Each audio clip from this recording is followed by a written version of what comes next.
আগে ভিডিওটা দেখো, তারপর বিচার করো। মেয়েটি তো আর ফিরে আসবে না।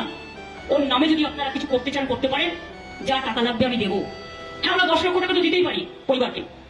একটা মিথ্যে কথা বারবার বলতে বলতে লেবু কচলালে যেমন তেতো হয়, লেবু যত কচলাবে রসটা বেরিয়ে যাওয়ার পর যদি আপনি লেবুটা বারবার কচলান, সেই লেবুটা কিন্তু তেতো হয়ে যায়।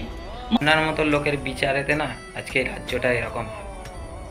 একটা মেয়েকে জোরজবরদস্তি রেপ করে তার বাবা মার কাছ থেকে তাকে সরিয়ে দেওয়া হলো, আর আপনি নাকি বললেন যে 10 লাখ টাকা দেওয়া হবে রেপ প্রকল্প।